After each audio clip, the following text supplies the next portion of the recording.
Good evening, everyone, and welcome to the ViperByte Network. This evening we're going to be doing a tabletop review of a new phone that has come out in the last couple of months called the Kyocera Duraforce. So we'll go over just some of the features, excuse me, and also some things that may make this unique to a lot of the other phones that are out there. So to begin with, I'll just kind of do a walk around on the controls and some of the ports that are available. So first off, at the very top, as you can see here, when you're talking on the phone, that right there is for the speaker. That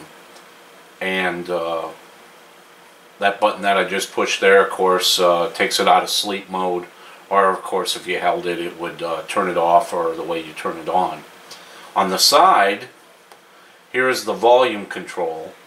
And one thing, since having this phone for a few weeks, that I don't know if it's a good thing or a bad thing, but you can't adjust this from the start screen. So, as you can see, I'm pushing that. The only way to adjust it, I'm sorry, from the home screen, it wouldn't. From the start screen, it's adjusting. Okay. This button right here, this black and red button, is an actual programmable button, but it's used for like push to talk. This phone has that capability. So if the company you work for has all push to talk phones, this would work for that also. On the bottom here is your charging port. It is micro USB, and over here is for your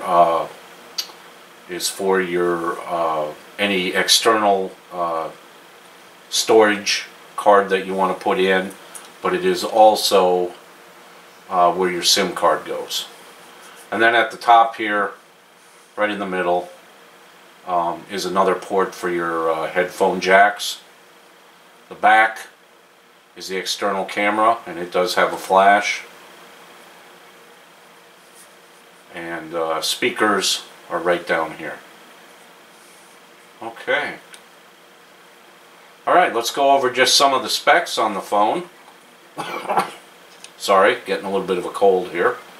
The Kyocera Duraforce is considered to be a ruggedized, it's a waterproof Android sports phone. It's got a 4.5-inch HD display, large battery, wireless charging, memory card slot, and it also has Kyocera's Smart Sonic Receiver speaker technology.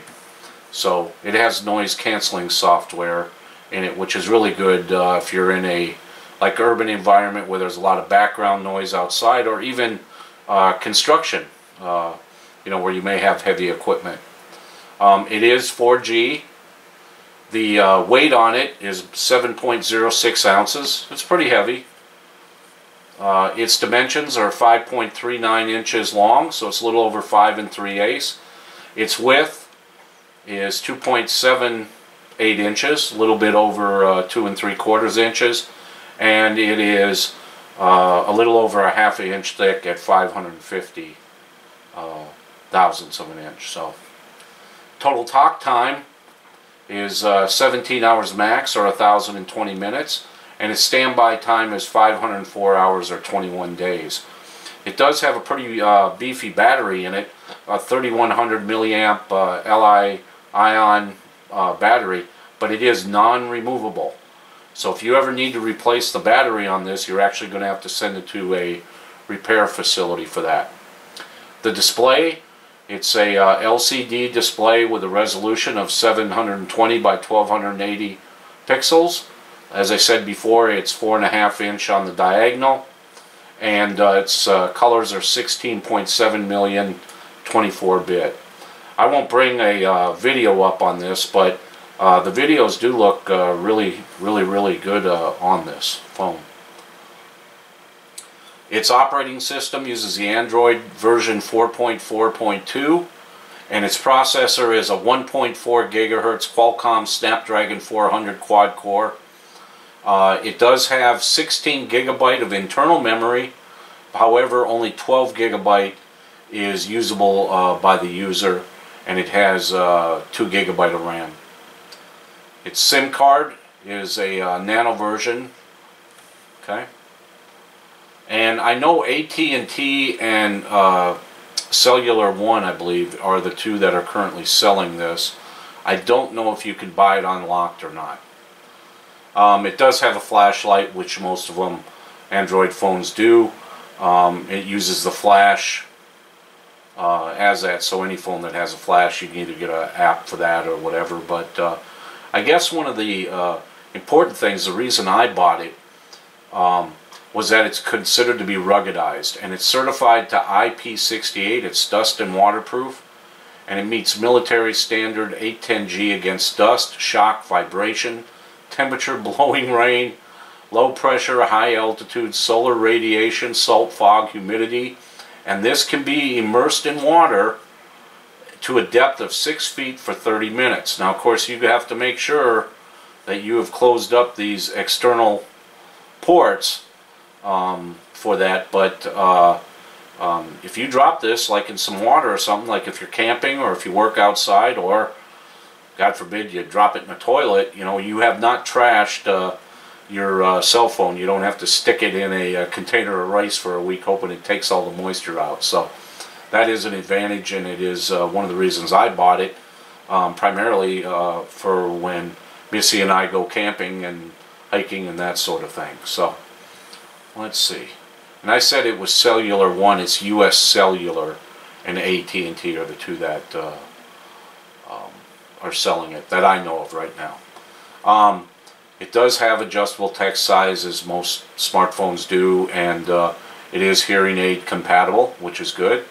The languages it supports are English, Spanish, French, and Chinese. It does have vibrate, and it is Bluetooth. Okay. And it is also mobile hotspot compatible. Its connector, like all of the Android phones, is a micro USB. It's not like the iPhones where it's proprietary connector. So that's a good thing for all those old phones you have out there with the micro USB or other things. You can use the chargers and cables and that sort of thing. It has ringer ID and voice dialing. It also does the voice on the browser for browser search, and it uses Google Chrome. It also has data tethering for those of you who might want to do that. So that's kind of important. It's touch screen. What's really neat about this too, like I said, it's used for folks outdoors in the military. The touch screen works really well with gloves and when it's raining, so that's an advantage. The memory card slot, you can expand this up to 32 gigabytes, so that'll give you a total of 44 gigabyte of memory storage using a micro SD card with the internal. Alright, it supports pretty much every email client, POP, IMAP, Microsoft Exchange, and Gmail. And its headphone jack is a 3.5 millimeter. Down here at the bottom, I don't know if I spoke about this earlier, but here below these buttons are the speakers.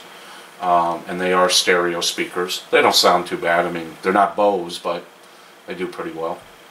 The camera on the back here, like I said, it is flash, but that's an 8 megapixel camera.